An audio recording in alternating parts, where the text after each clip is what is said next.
Hey there, my name's Jesse, and you're listening to the Deep Lore Boys podcast, where Jackson, Matthew, and I delve into the random, rare, and usually ridiculous pieces of human history. Just hanging out, and then the gates of hell just like It's unleash. burst open. He actually had a dinner with Mao Zedong. Are you citing Assassin's Creed as like a historical source? Okay, if we redirected the Hudson River.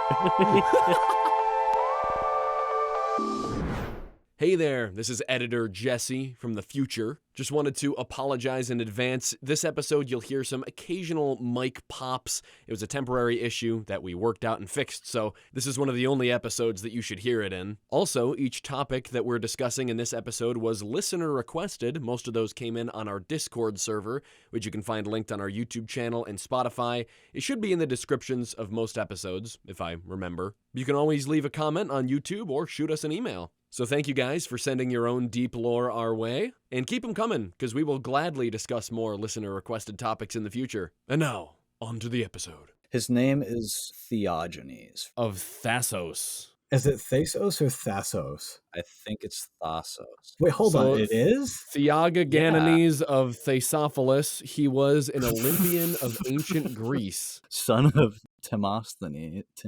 Son of Tim. Timosthenes. Son of Tim. Yeah, it's a Timmy. He was renowned for his extraordinary strength and swiftness. Age 9, he supposedly carried home the bronze statue of a god he took a liking to from the Agora and then carried it back again. So he was... He was strong. He was said to have killed most of his opponents in boxing matches. Oh, that's Wait, terrifying. what? This guy was not just tough, like he was really said tough. to have won 1,400 crowns. So this guy is like, He was the Mike Tyson of his day. I think that's beyond Mike Tyson at this point. So he won 1,400 crowns at various Greek festivals, gained a victory at Olympia in the 75th Olympiad. The popular story among his fans was that Hercules was his father. I mean, Yo. that makes sense. After winning 1,406 boxing matches and killing most of his opponents, over almost 1,500 men in hand-to-hand combat. But you don't get so successful without at least having a few enemies. Yeah, that's when the the real interesting part of this comes in. This guy did not take I have no enemies very seriously, okay? No, he was not Thorfinn. I should tease too a little bit. We're not just here to talk about this guy's athletic achievements. There's something more to this Theogenes of Thesophilis, but that comes after his death. You think people take sports seriously today? These people took sports a little too this far. Is ancient Greece, okay? They took them very seriously. They did not mess around. They were not playing. So I guess the story here goes that a statue was built of this gentleman, Theogenes. Is that what we call him? As it should have. Yeah, Theogenes is what we'll call him. That's how we'll pronounce it. If it's wrong, I'm sorry. I'm sure he won't be offended. Yeah, I'm sure he won't care that. Or will he? Actually, no, he might care because he clearly had a grudge against his enemies, even if... Yeah, it seems that death was not enough to stop him. I'll say that much. Like, guys, don't get too far ahead of the story here. Okay. So Theogenes had a statue that was made by Glaucius of Aegina, and a man in Thasos had a grudge against Theogenes for his victories. No one knows his name. It was just some loser in Thassos had a grudge against Theogenes and defaced a statue. And then as he was walking by, the statue fell over, landed on him, and killed him on the spot. Which, like, they were like, holy crap, this is wild. So they put the statue on trial for murder. I don't know how you miss a statue like falling on, like, right? Like, are you just standing there? I think it has to be, the story only works at night, maybe, because there's no way that this would happen in broad daylight. Like, you're not just gonna have a statue. Things have happened. Like, wild things have happened. I love that after this, though, they threw his statue into the sea. Yeah, they take the statue and they exile it. Wait, the land then became barren? They had like a drought? The Oracle of Delphi declared that the country would remain so until they restored his statue.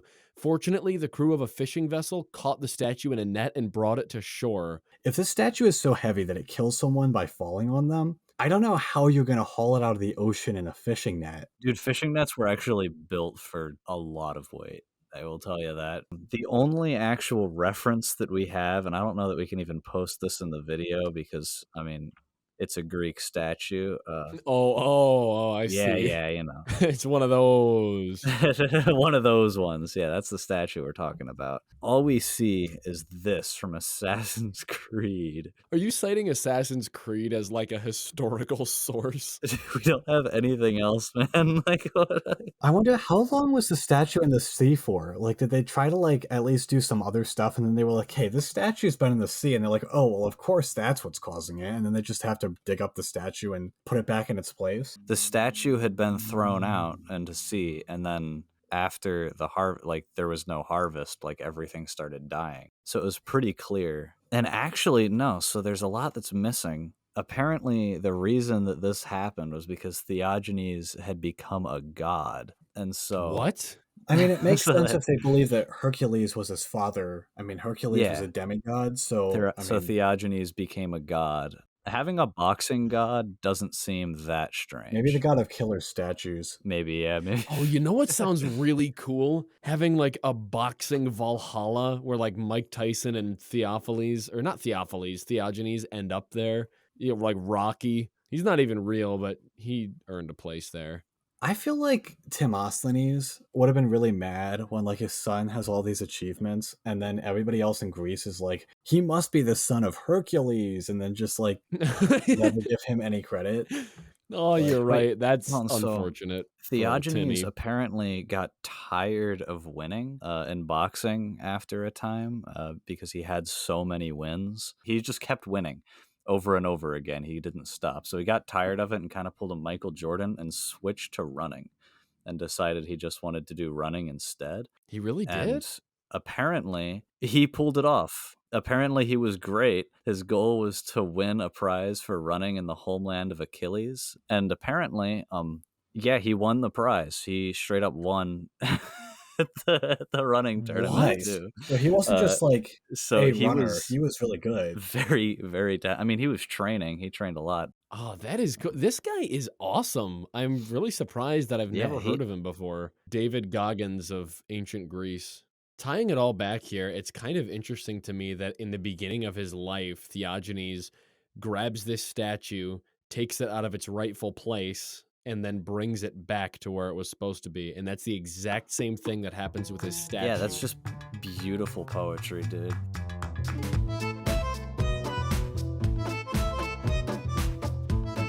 By the way, Theogenes of Thasos here was a listener-requested bit. We are always on the hunt for deep lore, so if you've got lore that you would like us to cover, something weird that wasn't taught in the history books, dropping it in the comments below if you're on YouTube, or you can check out our Discord server that will be linked in the description of our episodes. And yeah, we'd love to see you there. We've got a special channel, Listener Lore, just for things like this. So this whole episode is going to be listener-requested topics. And yeah, thank you for those. Yeah, I mean, by all means, keep them coming. Keep them coming. It's fun. Lieutenant General Sir Adrian Paul Ghislaine Carton de Wiart, I'm probably mispronouncing all of that, was born in May of 1880. He was a British Army officer, and he was shot in the face, head, stomach, ankle, leg, hip, and ear, was blinded in his left eye, survived 2 plane crashes, and after Wow. describing his experiences in the First World War, said, "Frankly, I enjoyed it." Whoa. Hold on. I wasn't really expecting that at the end there. No. In Wikipedia, it just says that so What? casually, too. What? Dude, this guy gave Jack Churchill a run for his money. That is. That's what I'm saying. In the First World War, okay, this is where the fun begins. That's where he received 2 shots to the face, losing his eye and a portion of his ear. So right as soon as he joined the That's First World brutal. War, that's when it happened. It's not like he had to really fight to Yeah, earn the like, eye patch. It It immediately happened right to him. away. Yeah. After he had one eye, he showed up at like an inspection and looked at one of the men and told him to get his bootlace changed. That's amazing, dude. That's great. This is incredible. He was wounded 7 more times, losing his left hand in 1915. This guy is guts. And still, quite frankly, I enjoyed the war. Like, So yeah, well, Still. okay, so Somme was one of the most deadly battles of World War One. Yeah, and he was Um, in there. Yes. He was shot through the skull at the Battle of Somme and the ankle, through the hip at the Battle of, big word, Passchendaele? okay, like, there's no way you can get shot that many times. Like, bro's RoboCop, dog. Like, he had a horrible time, and he continued to go back to war. Like, he refused to just stop. If there was a war, he put himself there. That's just what he wanted He to was do in with it, his yeah. life. In his memoirs, he has some of the hardest lines I've ever seen, by the way. In his memoirs, he wrote, "Governments may think and say as they like, but force cannot be eliminated. The pen is mightier than the sword, but I know which of these weapons I would choose." What a...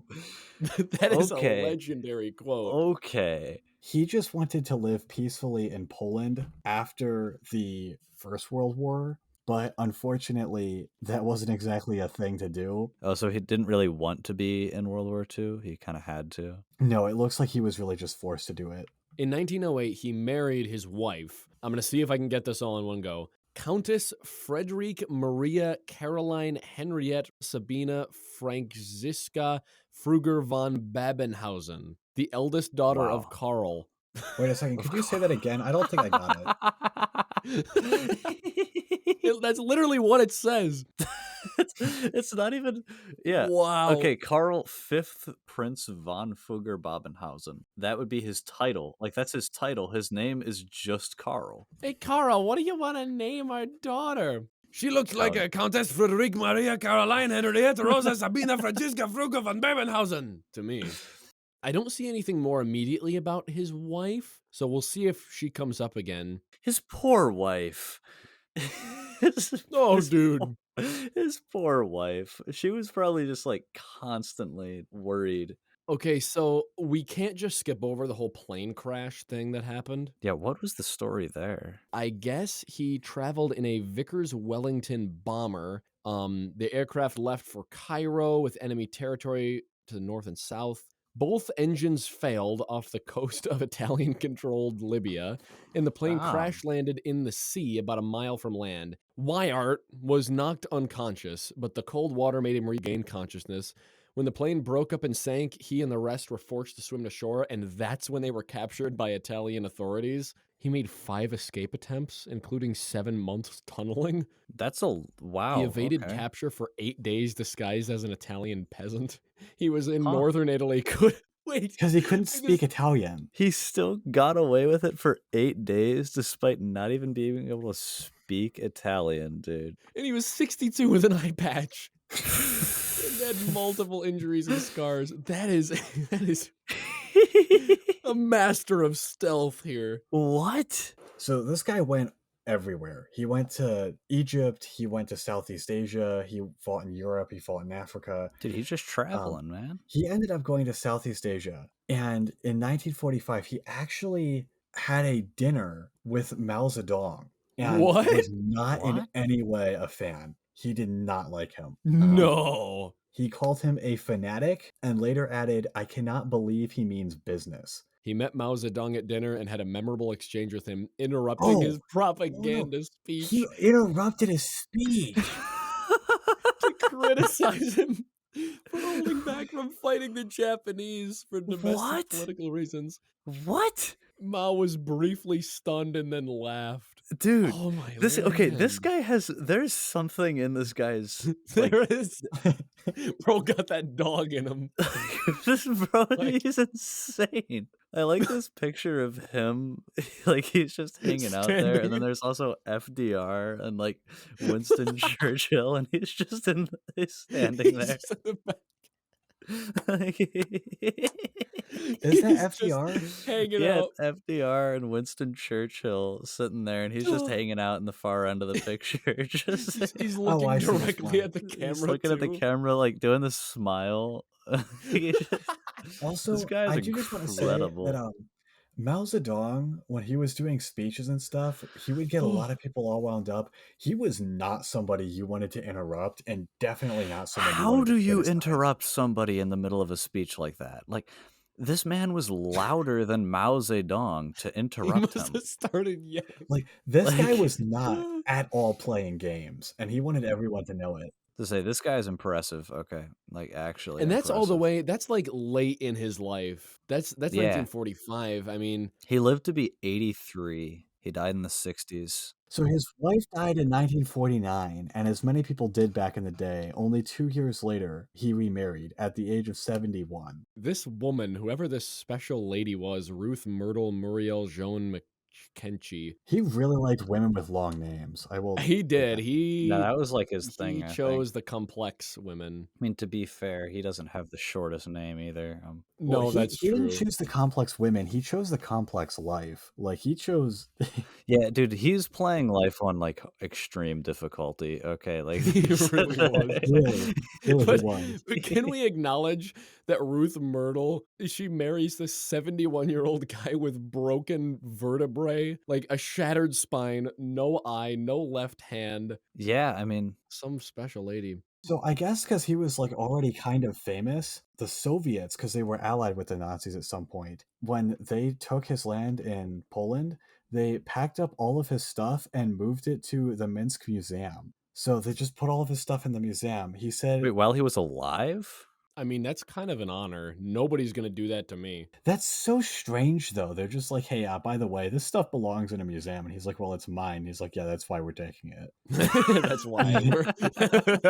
It's like, oh, okay. Like, Oh, okay, I got you. that's kind of flattering. I mean, I get it. Yeah, but, like, in a way. I in a don't know, backwards like, way. how mad would I be if someone stole my stuff to put it in a museum as my stuff? well, it is Like, the Yeah. Soviet Union. He died at the age of 83 in 1963. He and his wife, Joan, are buried in a churchyard. In Ireland. We should go to Ireland and visit him. Honestly, he deserved it. Oh, dude, Jack Churchill is in his See Also section. Yes. Another notably eccentric British officer.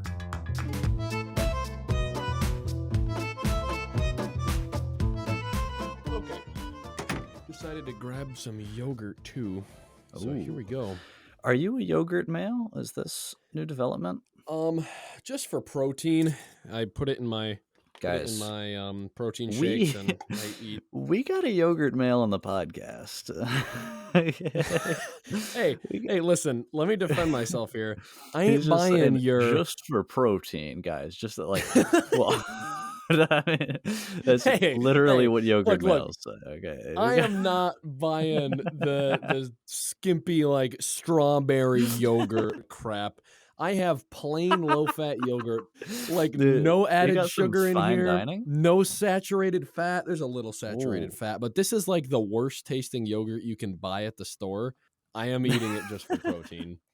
I love Okay. how like I suggest that you're a yogurt male and you immediately went defensive as if I was implying that yogurt male was a bad thing. Like there's nothing wrong with Like, it. don't you call me Like, a yogurt man? No, like it. Don't you it's lump just me in so with them. funny how that has no bearing. Like it's just like no, guys, I swear. According to Urban Dictionary, yogurt male, a more sophisticated and superior male to alpha and sigma males. Yogurt males are Yeah. very, very confident and respectful individual. Oh, I am a Yeah. yogurt male. Yeah, actually. that's okay. That's what I was saying. Like, I love how you immediately went to defensive mode when the yogurt male is like the sigma. Like, it's like it's not... Hmm. What have I done? What going on in Centralia, Pennsylvania? My friend told me that it's been on fire for 50 years. I don't know. Yeah, I don't know quite Centralia. what that means. Centralia, Pennsylvania is a town in Columbia County, Pennsylvania that has been abandoned for the last several years since the 1980s because there has been an underground mine that has been on fire for almost 40 years at this point.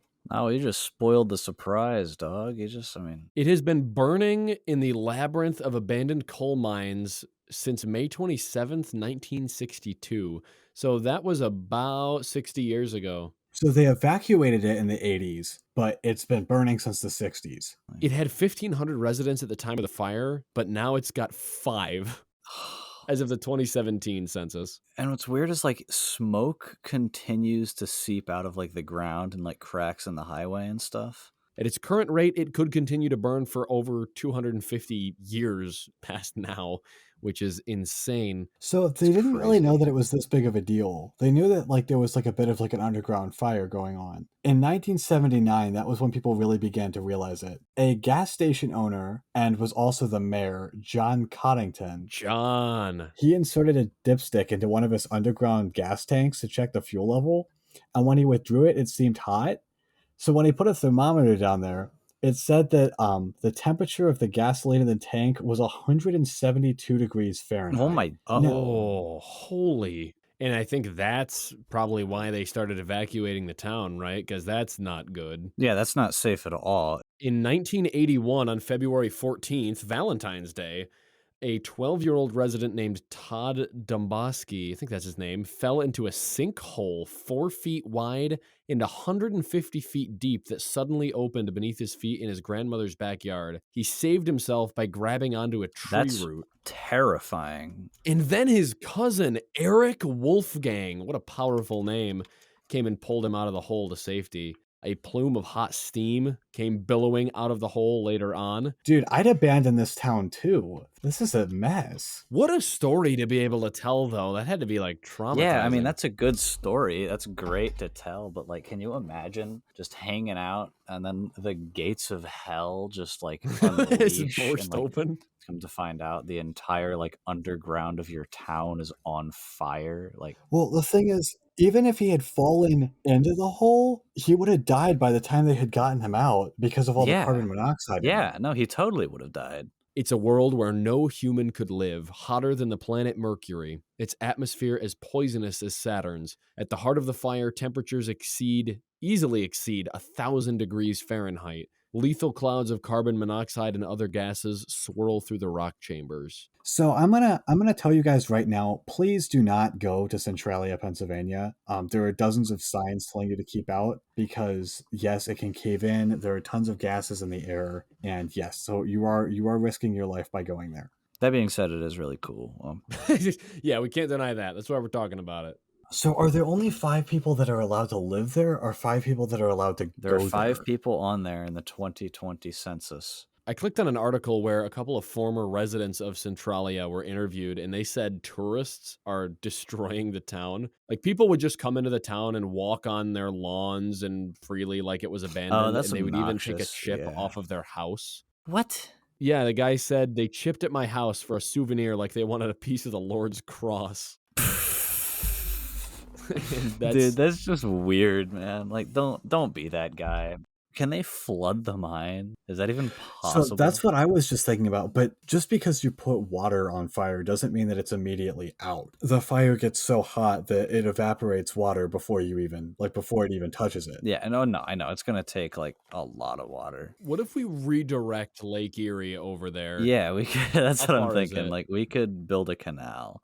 Build the canal just to flood the mines and get back this town where all the roads are already destroyed. Yeah, like a We town can't that's... even do anything with it.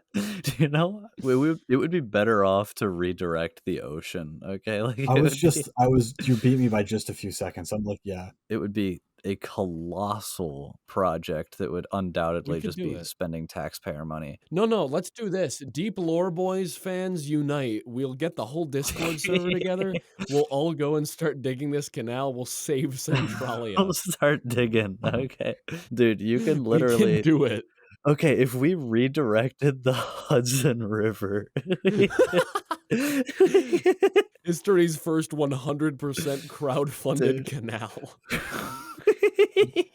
You wouldn't even need to redirect the Hudson River. You could just redirect the Susquehanna River. That's even closer. Oh, is that Oh, better? can we? Wait, where is the Yeah. Susquehanna River? Please tell me it's right next to Centralia. I don't feel like digging that far. Yeah, it's to the left of Centralia on the map. But is there going to be enough water in the Susquehanna River? Like, I feel like unless we have the full power of the ocean. What if we redirected 2 rivers, you guys?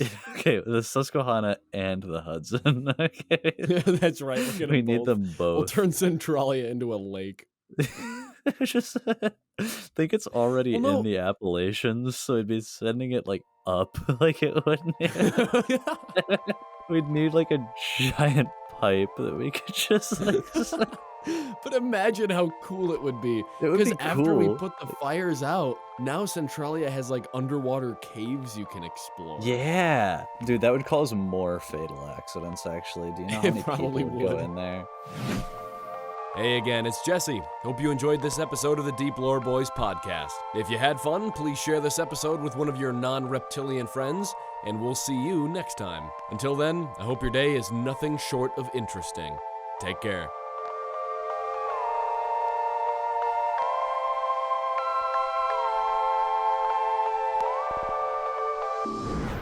I'm gonna go post that one on Twitter.com.